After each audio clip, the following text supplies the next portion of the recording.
talk about this symmetric property of the linearized Boltzmann equation. And tomorrow in the workshop, I will continue this topic. Its target is mainly, as Professor introduced you, it is more related to the Onsaga-Casimir relation. But today, I hope to deliver the basic idea that is necessary when we discuss the Onsaga relation.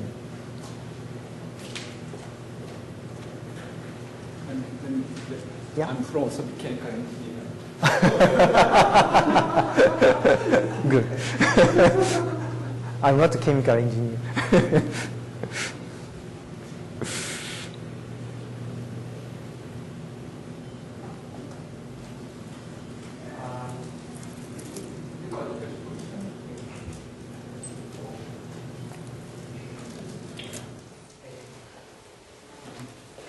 So today I have 2 hours, so enough time. So I hope I can finish all the contents. But so today's plan is like this. But the most important part is I wrote here simplest case. If you catch the point of this simplest case, generalized case is easy to extend. So therefore, even when I finish this part, it is enough. So please, anytime, please stop me if you don't understand something. And this is, as a title, this is a linearized Boltzmann case. So therefore, as typing told this morning, we consider the Boltzmann equation, the system described by the Boltzmann equation, but it is perturbed only slightly from the absolute equilibrium state. It is the target of my talk. And second, I didn't wrote it here. I will discuss only the steady case. Time dependent is not included in my talk today. Okay? So they are the basic setting of my talk. And first I introduce you a symmetric relation, which I will explain it in more detail later. Then this is the most basic part of my talk. Then by using this relation and introducing the idea of the point source and corresponding solution of the Boltzmann equation, you may say the green function. Then I will talk about the reciprocity of the green functions. And then by using these results, I will show you the representation expression, representation for mass, momentum, and heat fluxes passing through the boundary. This is the main content, main conclusion of my talk. And I will show you some application examples. Okay, here I wrote the steady linearized Boltzmann equation. So phi is a perturbation part of the velocity distribution function. If I use the notation of typing this morning, this phi is 1 plus phi times m. But in my notation, this m, I use E in place of m. E means the abbreviation of the equilibrium state. Okay? So K is a Knudsen number. And we have a boundary condition for this equation. It is typically takes the form of this kind. I will, we consider the gas inside some domain. This is denoted by D. And we have boundary here. And the boundary condition for the Boltzmann equation, it takes this form. Here, in my notation, zeta is a molecular velocity.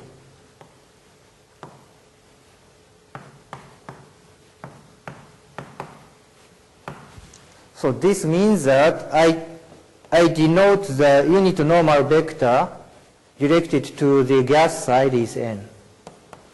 So this means, wait.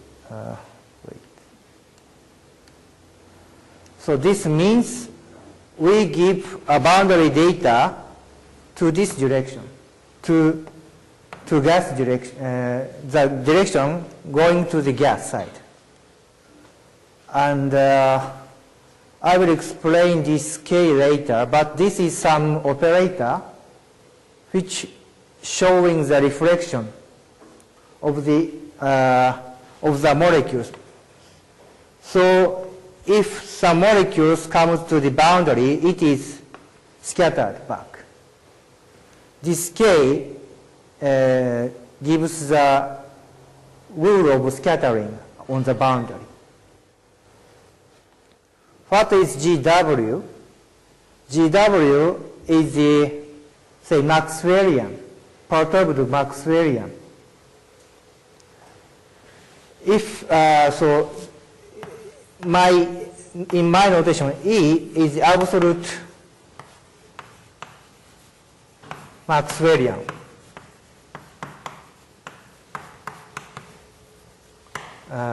Absolute resting. Resting means no mean velocity. Okay. And so I normalize this Maxwellian around some reference temperature and reference density. Okay. So this PW and tau W are the perturbation of the corresponding pressure and temperature from this reference state.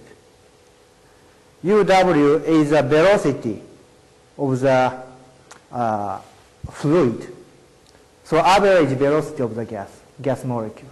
Okay, that's kind of.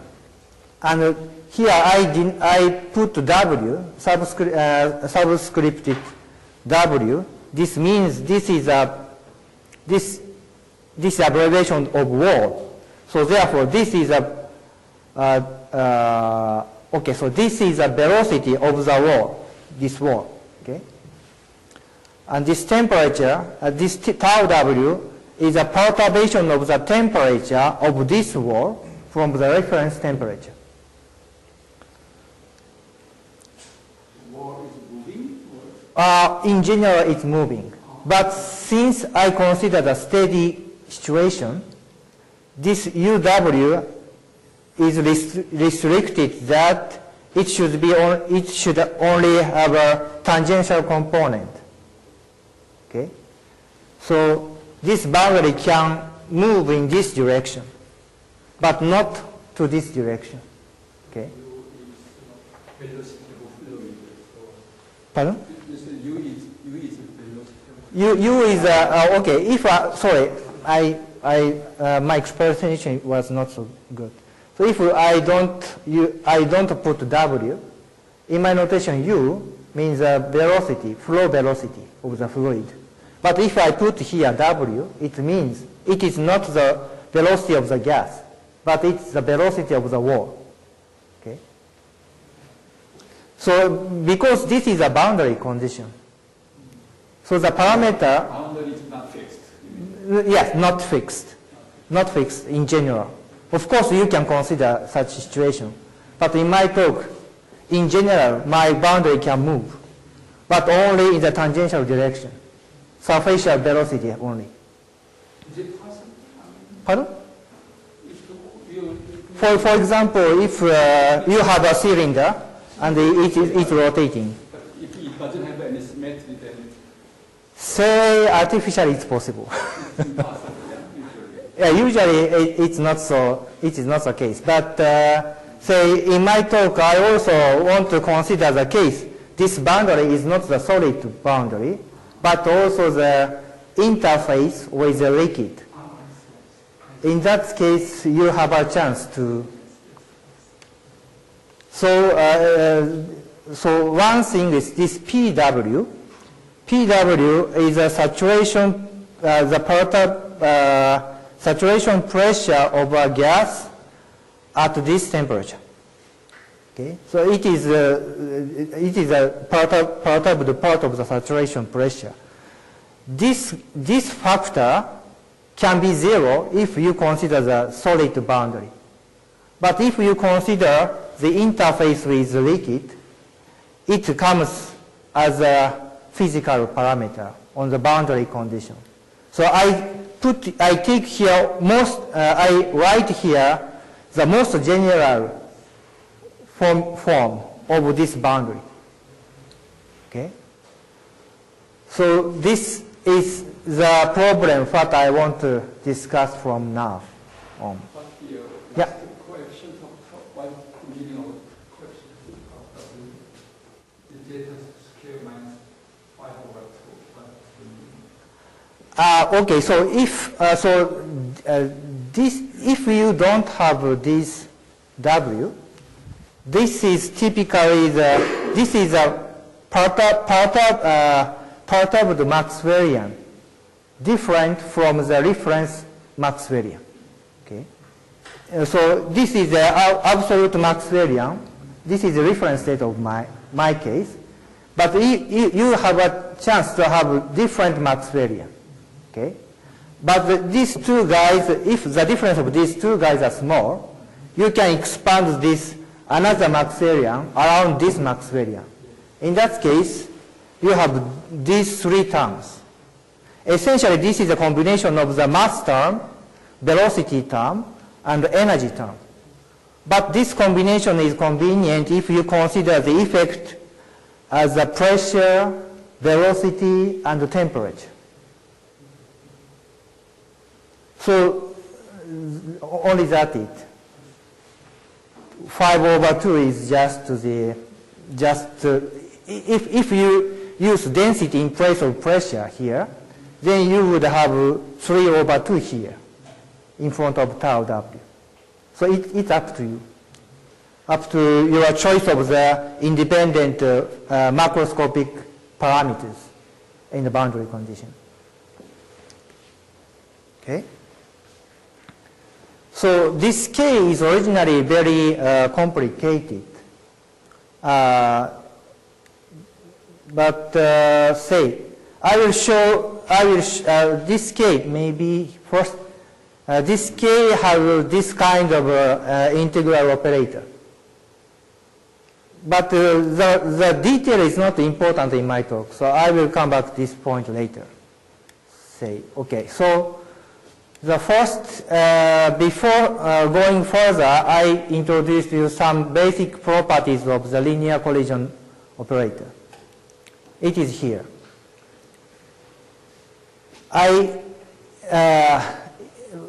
If you have original function phi, if you substitute the reverse velocity here, I denote it by phi superscript minus. This is my notation to be used later. Then the first property is that this reverse of the velocity, it can commute with the linearized operator. So if you substitute this guy inside, if you operate L to this guy, then it is the same as you operate L to phi, then take this, then make the velocity reversed. It is equal to each other. This is the first property that I will use. The second is on it is so-called the Reservoir Jointness. Here this bracket means I take this moment, okay? F times E is the absolute Maxwellian, reference absolute Maxwellian, okay? So here phi and C can be changed, okay?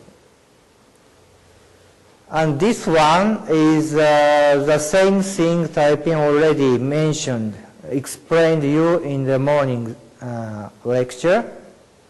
If L phi is 0, so the null space of L is spanned by 1, theta I, and theta square. Okay. And also L is,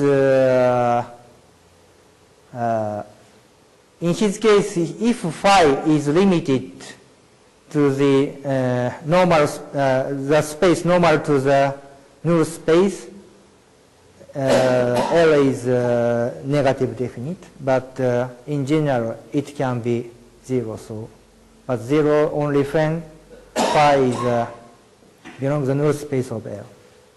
So these four things, especially these two things I will use. Okay, so another thing is K is a little bit complicated one. So here I wrote again the boundary condition I will use in my talk.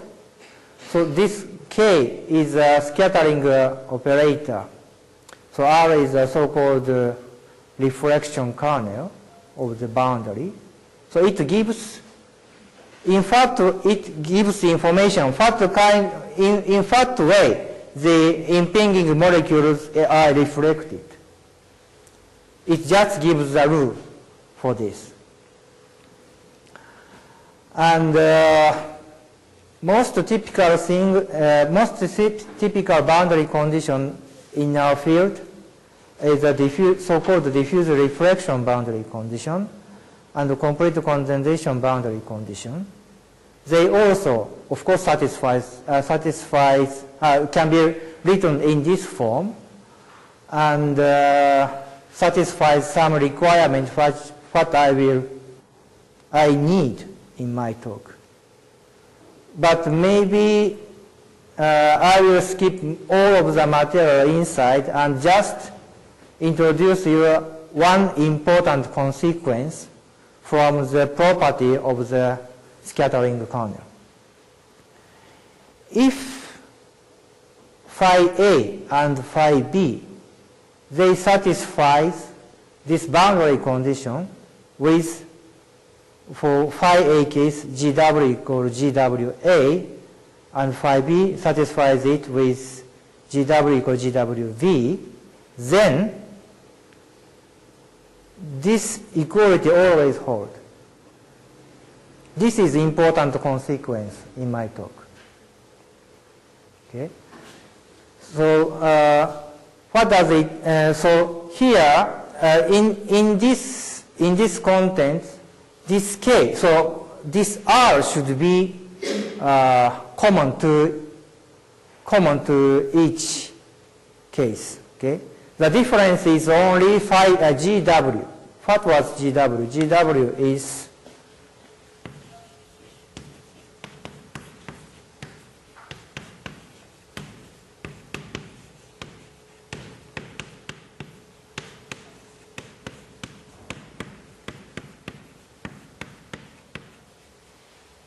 okay. So in some sense, this R, so this K represent the property of the surface, okay, reflection. And GW represent the thermodynamical state of the boundary. It means how much is the temperature of this boundary. How fast this boundary is moving. Those type of information are confined in this GW. It does not influence the R itself. So even the reflection rule of this, for example, this reflection rule of this blackboard at temperature 100 centigrades, 0 centigrades are the same. We assume, because we assume this R is constant, are common. It is independent of these physical parameters. Okay. Of course, for example, the glass surface and wooden surface, paper surface, maybe the scattering rule is different. So this R depends on the material of your boundary. So what I want to say here is that if we have a, so in this equality, we are talking about the same type of boundary, same type of material. Okay? Blackboard versus blackboard. Not for the blackboard and glass. Okay? So I always talk about the same blackboard. But its temperature, its velocity might be changed. The difference, such type of difference, temperature, velocity, such type of difference is reflected by the difference of GWA and GWB. Okay?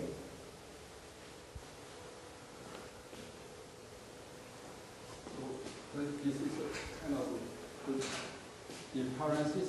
It is evaluated at the boundary, or it is evaluated only on boundary. Only on the boundary. So just in this slide, please just consider that these statements are just on the boundary. Okay?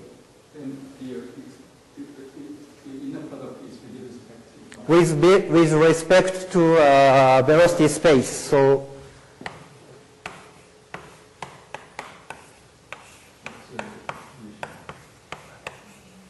if you like, maybe mathematician write this way.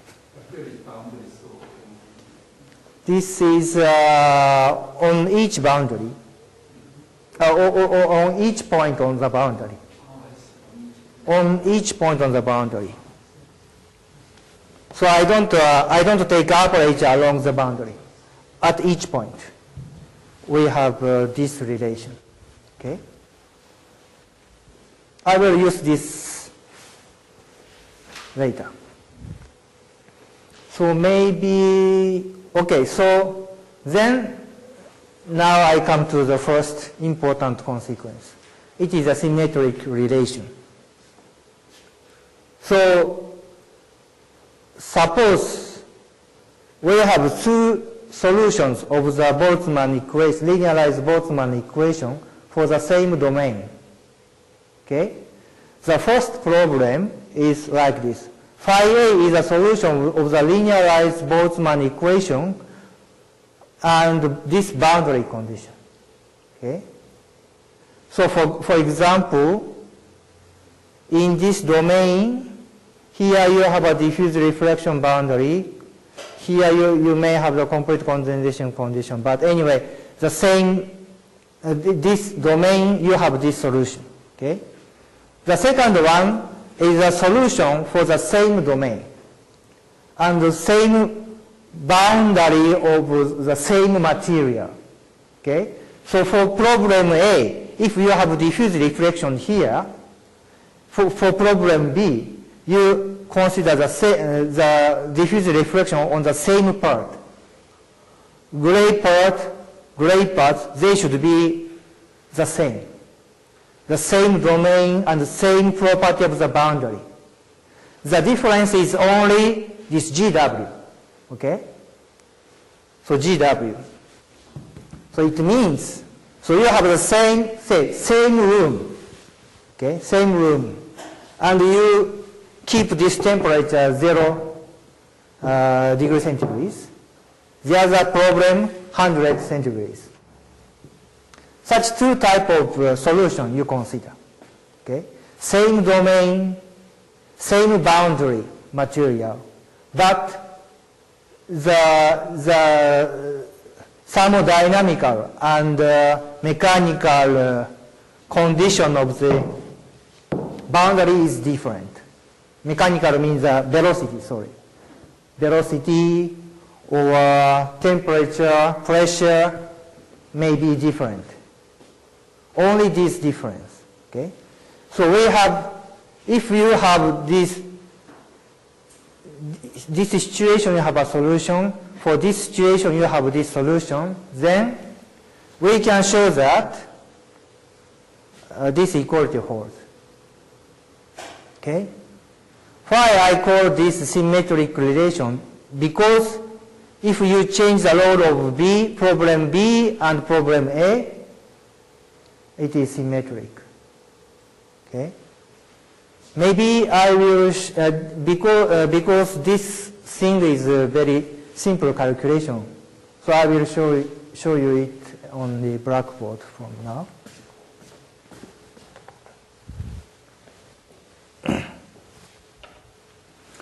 So, very simple calculation.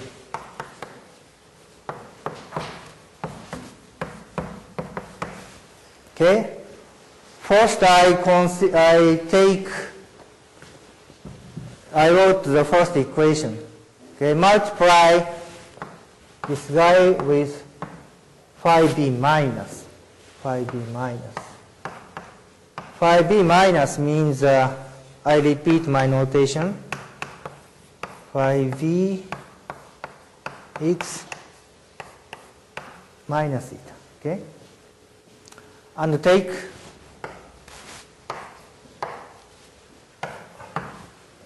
the integral. Then I go back to this slide. Okay? So first, I use the Reservoir Jointness.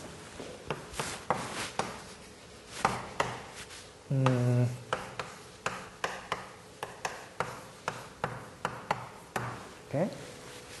Then this minus can be put outside. So, okay. Then, because we take this integral by just a change of the sign of integral variable,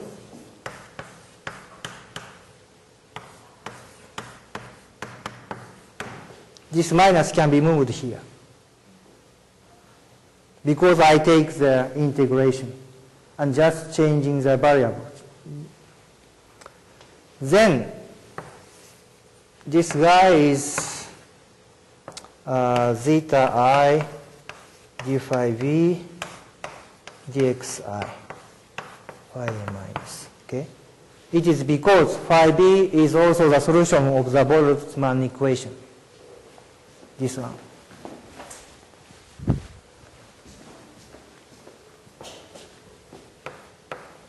Then again, I change the sign of the integral variables. Then then I have theta I d phi v minus dxi phi a. So therefore, well, this guy equals to this guy. So therefore, I have finally I have theta I phi a phi b minus equals to 0. So very interesting point is that if you have two solutions of the linearized Boltzmann equation, if you reverse the molecular velocity of one of it, multiply, then you have a conservative quantity, divergence-free quantity. This is very interesting point. And then you take the integral of the x space for the full domain. You can change this integration to the surface integral. Okay?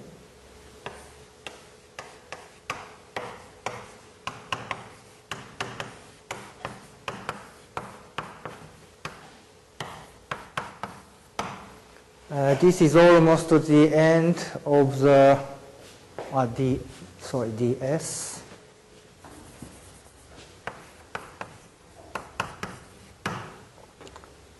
Then next, here we have a combination of phi a times phi b minus, but I rewrite this part. Sorry. GWA phi B minus GWB plus some other term. Then here I use this property. Then this term disappears. And you have only phi A times GWB, phi B times GWA, and GWA times GWB. These terms. But GW is of the form of this. GW is of this form. If you compute, if you calculate, you can show that this is also 0. This vanishes also. So therefore, you have equality between this guy and this guy. And so this is a conclusion of this calculation. So calculation is very, very simple. Just noticing the fact that multiplying this reverse, the function with reverse velocity. That's all. No more difficult thing. Very simple. I love this very much. So simple. Okay. So and this is very symmetric. But just showing this, it is not so. Maybe it is not so interesting. But anyway, very, very beautiful one. And this is a starting point of my further study. Okay. Yeah. The imposing perturbed Maxwellian on the boundary was crucial during the calculation. Pardon? No, you imposed as a boundary condition as a perturbed Maxwellian plus something. And the Yeah. perturbed Maxwellian, imposing perturbed Maxwellian on the boundary was crucial.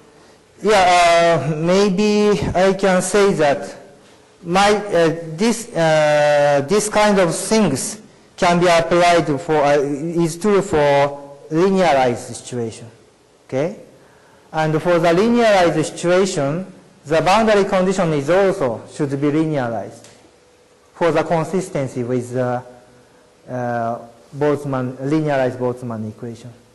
So I will never use the non-linearized boundary condition for the linearized equation. Okay? If I linearize the equation itself, then the boundary condition, for the boundary condition, I will use a linearized version of the original boundary condition. And it naturally contains this type of Maxwellian type. So I don't know the boundary condition that takes GW other than this form. So maybe mathematically you might do something, but I don't know. I mean, as physically, if you require the boundary condition some physical meaning, then you naturally arrive at GW is of this form. So no other form is possible. At least the physical problems that I have in mind. Okay. So you allow diffusion at the boundary. Pardon? Diffusion at the boundary. Diffusion means. There's diffusion. This boundary condition. This boundary. Diffuse. Okay, sorry. Maybe I had better to explain the terminology of the diffuse. Diffuse reflection means. Okay, sorry. Your microscopic condition zeta ni is bigger than 0, then no particle moves out. So diffuse maybe. Okay, so diffuse reflection is like this.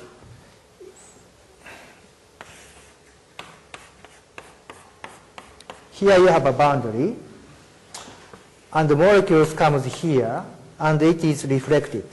Okay. For example, if the impinging molecule is reflected with the same angular, if we call it specular reflection. Okay.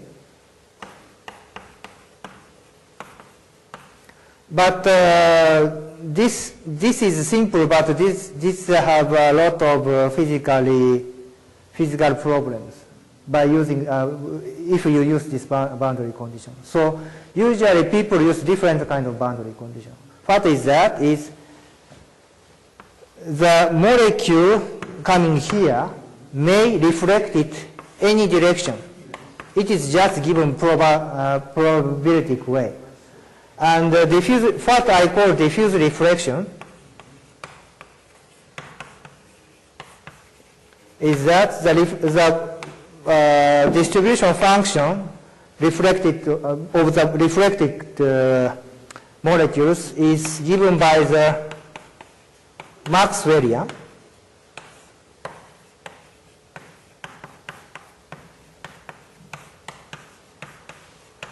Characterized by the temperature of this place and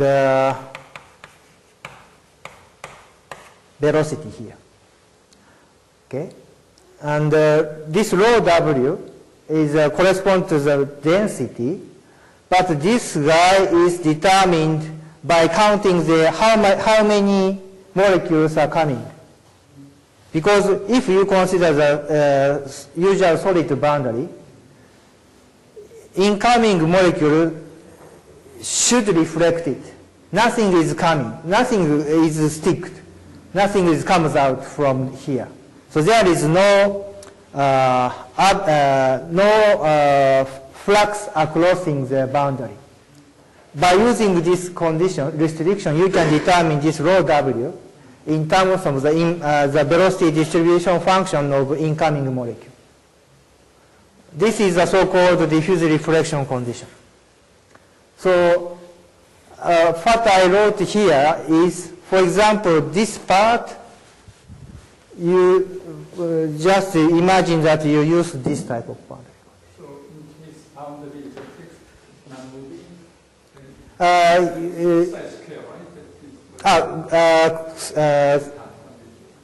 Sorry, I skipped the dimensional notation, but Z is a molecular velocity, original dimensional molecular velocity. My zeta is a adimensional molecular velocity, and V is a dimensional velocity of the boundary. So if boundary is fixed, then I don't have here.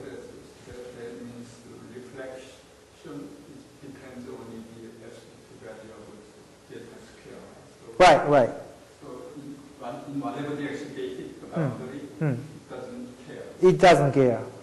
So it completely loses the history. Isotropically reflected. Yeah. That is called a diffuse reflection. Okay. But my talk is maybe one possibility is I just give this condition for simplicity. But this is not a necessary condition for my talk, so therefore I use a little more general situation I am talking. So complete condensation means it's heat, right? Complete condensation. Okay, sorry. Complete condensation is a case. This boundary is a interface with liquid. Okay. Yeah. In that case, the molecules not necessarily reflected. It might be absorbed. And also some guys comes from here. Okay? So in that case, the complete condensation means incoming molecule completely condenses. It means it absorbed completely. No reflection. But and from inside, particle can go out. And it is given by another rho W. This rho W, in that case, this rho W is a saturation density. number density of the mass density of the gas at this temperature. So this physical parameter gives how many molecules comes out from the boundary. So number of incoming particles is equal to the number of generated particles? Not necessary for the complete condensation. But if the gas is, say, saturated gas, in that case it is balanced to each other, then it means it is they are phase equilibrium, in phase equilibrium. Okay. So I skipped main terminologies, so right.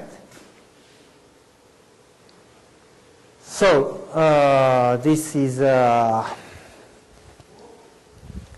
symmetric relation. Then what do I do next? So with this basic relation, I will discuss more. So now,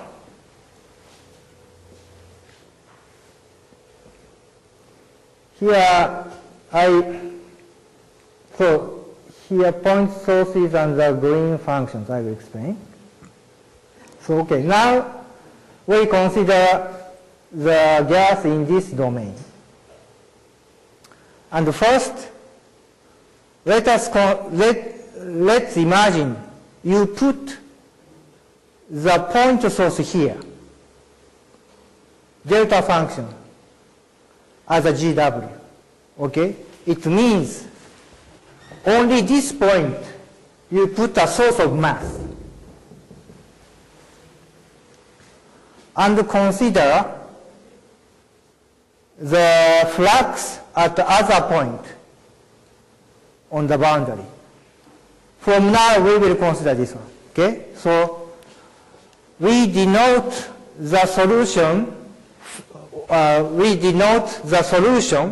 when you put the mass source here, x0. We denote it G px0. P is identifier of what type of point source you put. Because so GW is composed of the pressure part, velocity part, and temperature part. So mass source corresponds to the pressure part. So I just put it P here. Okay? So phi is a solution of this problem. With GW is this delta function. Maybe you mathematician ask, is it exist or not? I don't know. But just suppose it exists. Then this solution may be considered as a reaction of the gas system against the mass source from the boundary, from the surroundings. Okay? So in that sense, I call this a green function. So now, so here we consider two situations. First, we put the mass source at point x0. The other case is we put the point source, mass point source at x1, point x1, different point. So just put this as a phi A, just put this as a phi B, and substitute to this relation. What we obtain? Let's consider it. Then we have very interesting reciprocal relation. Okay, here GPx0 x1, here GPx1 x0. What does it mean? This one, if I denote it here as so So this bracket means this guy. Okay. So zeta I G P x0. It means the velocity. It means the velocity of the gas. Okay? It means the velocity of the gas induced by the mass point here. Okay? That's gas flow at point x1. So the gas flow at point x1 generated by the mass source here. Okay? It is the same as the gas flow at point x0 induced by the mass point here. Okay? So the result here caused by an action here is the same as the result here caused by the action here. This means that this means for this reciprocal relation for mass flux. Okay? But we have since GW is composed of this part, and this part, and we just now we have considered only the combination of P part only, okay, different part of P. So you have a variety of combination you can consider. Then what can we do? So here I explain my notation. If I put the mass source, pressure source at x0, I denote the response of the system by Gp x0. This is the same as before. Here, I just move this part only. It is a bit strange, but you can imagine that. Then the corresponding system response is Gt x0. T is the direction of the tangential direction of the boundary. Okay? So if you put the temperature type source at point x0 and its solution is Gt x0, then I have this relation. Maybe okay.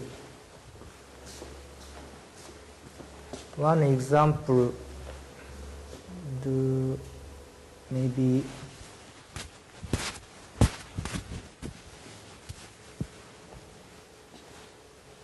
so what I do is like this.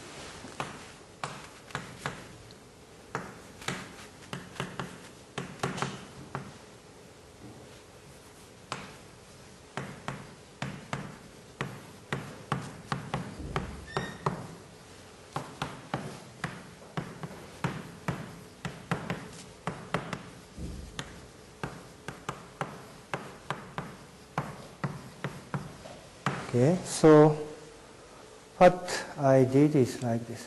For example, maybe let's consider this second one.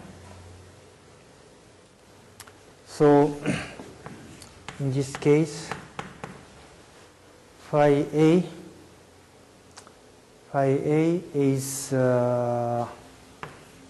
G T x1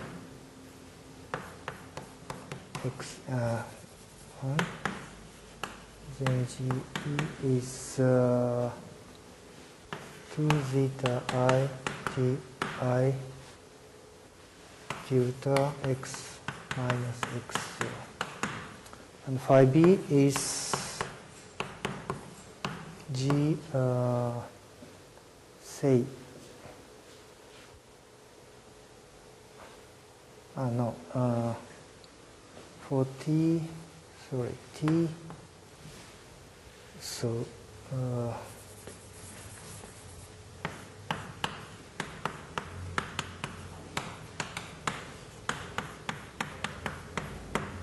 x1 and q and p. So this one is p x0, GWB is say, delta x minus x0. Okay. For example, if we consider this combination, then left-hand side is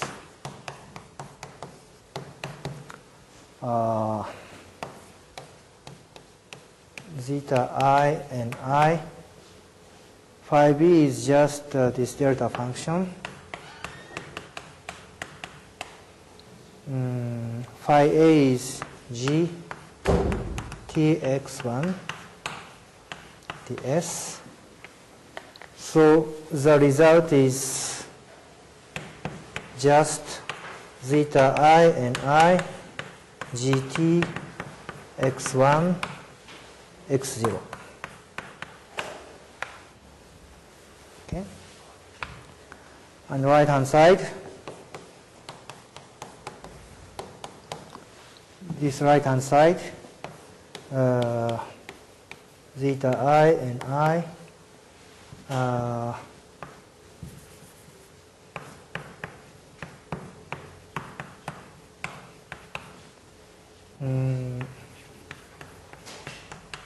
x1 and phi b is g p x0. So therefore I have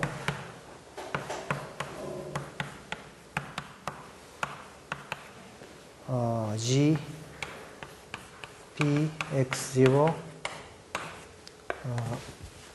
x1. Okay. So just using this relation and substitute this result, then we obtain this one equals to this one. Okay. But say I denote here ui is say zeta I phi e d zeta.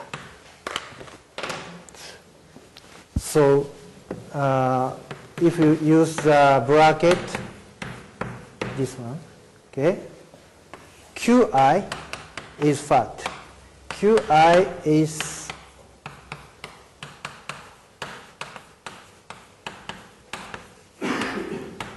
this guy. If you use the bracket, okay.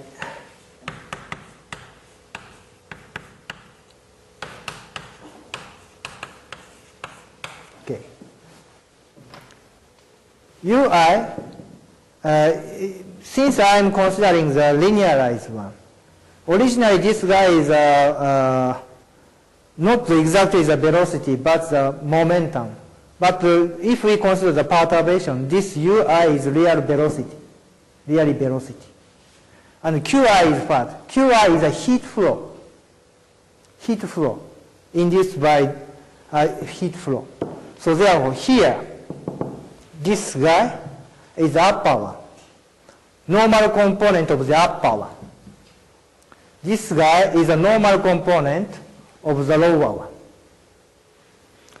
So this one I denote it maybe QUN because normal component. Because of normal component.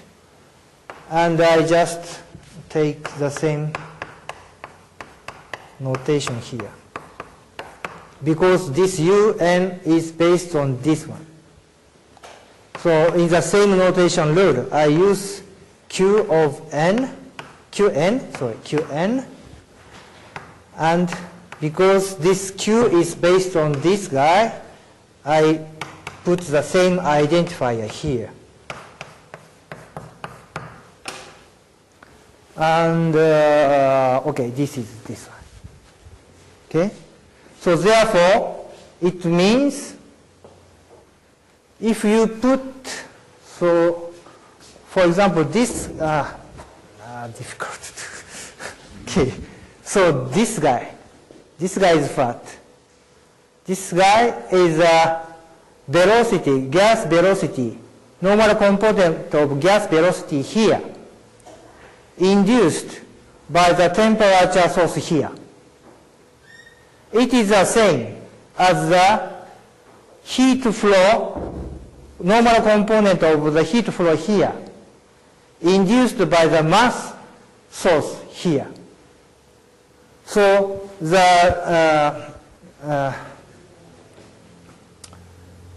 so this type of reciprocity is not only for the same type of quantities, flows, but also if you change the type of source, the reverse type of flow, between the reverse type of flow, you have a relation. So if you put if you heat here and consider the mass flow, if you put the mass source here and you have the same magnitude of heat flow. So the mass flow induced by heat source is the same as the heat flow induced by the mass source.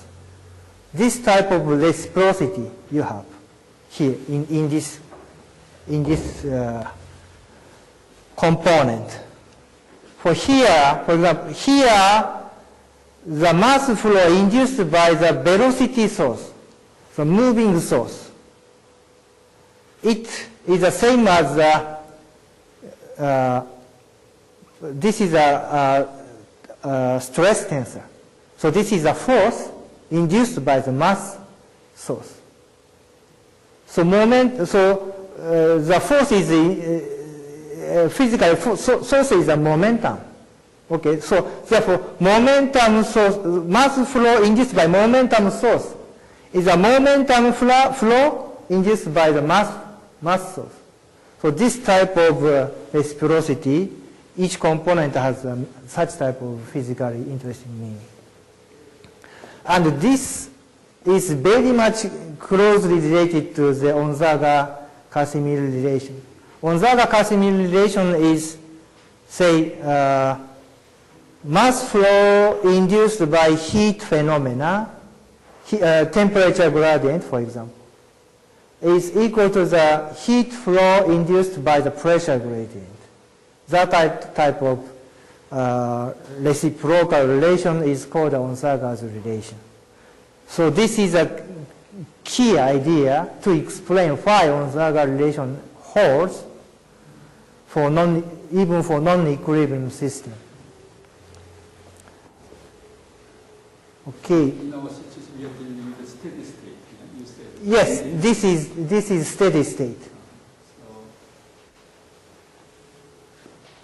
I mean, intuitively, so it takes some time to have effect on the other side. Yes. So therefore, we consider the steady state. So you just put the source, then you have to wait until the system is in some steady state. But this steady state is not necessarily the equilibrium state, non-equilibrium state. Okay. So maybe we will have break here, and 10 minutes later I will continue. It's okay?